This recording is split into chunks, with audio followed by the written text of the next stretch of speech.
Hi, we're here to talk about my workshop on blended learning in the classroom with BlendSpace and screencast. First, we're going to start with the rubric and go through piece by piece of the rubric. The handouts were the first thing I want to talk about, and I did have 3 handouts that I used for the teachers.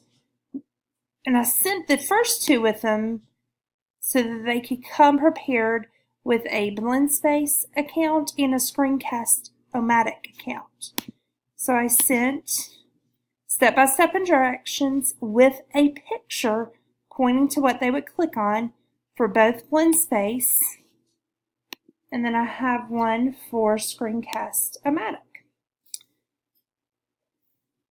The other thing I sent to the teachers before the workshop started was a survey just so that I could get an idea of what they knew about blended learning, and I could kind of group them or partner them up just based on their previous knowledge of it. So going back to the rubric, the online instructional component, that it showed the objectives, it was easy to use, it both recaps and extends the participants' learning, and aligns with the lesson plan. So here's the Google slideshow, and it does follow the lesson plan outline. We start with our learning objectives. We go through a Padlet parking lot, which I'll show you here in just a minute. I have a blended classroom Prezi, just to give an overview of what a blended classroom looks like. Then I can click on the blended classroom Prezi, and this is what would come up.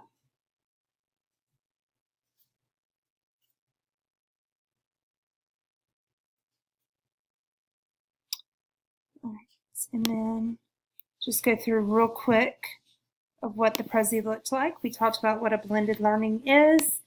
We talked about why we use that approach. We talk about the 4 models. And then I go a little more specific into each of the models.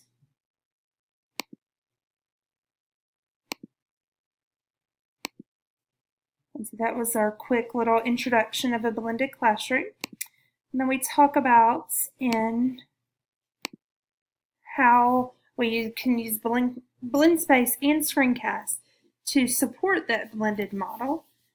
And then they go through, they talk about it themselves some, and then we go through specifically on how to create a BlendSpace, and then I have a quick little video for them to watch. I'm not going to show it right now, but you can go back and watch it if you want. And then they actually create the BlendSpace, and then they watch a video on how to create a screencast, and then they practice creating screencasts. And then I show them a video on how to add a YouTube video to their BlendSpace, because a lot of times we talk about how the different ways you can save screencasts, and on Screencast-O-Matic, YouTube is one of those options, which I personally have found the easiest way to upload so far. Then we go back over, review the learning objectives, and then I ask them to complete the evaluation. And then I give them my email address so that they can email me for additional support, which is also in the survey, which I can go ahead and show you now. They just have a quick little survey to take, 3 questions on the content of BlendSpace, 3 questions about the screencast, and then just whether they enjoyed it, and whether they felt I was organized, I knew what I was talking about, and then if they would recommend the workshop to others, and what I could do to improve it. And the last 2 questions, I wanted to know if they wanted individual support in creating screencasts or new BlendSpace lessons. And then I asked them to give me their name if they did, and any additional comments they would like. So that was my online instructional component. The next thing we look at are the additional elements. For my additional elements, and actually all my items for the workshop, I created a Weebly account. So I have my lesson plan here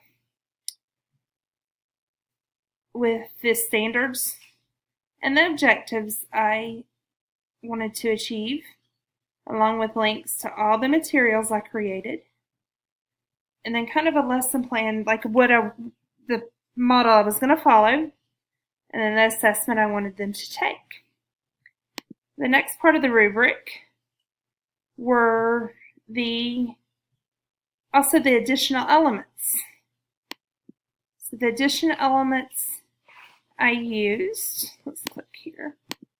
I had a instructional agenda that I gave to them during the workshop. Before the workshop started, I sent out a promotional flyer. And if you click here on the Weebly account, you can download a copy of it. And then the workshop evaluation, I just showed you that a minute ago, but I want to show you the results. So in looking at the results, I had, I think, 36 people attend the workshop, and out of those, 33 took the actual evaluation. Most of them did very well in answering the response questions. I did have, which I thought was very interesting, a large number of individuals that want individual help. The biggest feedback I got was they would love this workshop, only they would like it better if it were after testing instead of before. So I will definitely take that into consideration next time. And then I also created a little narrative.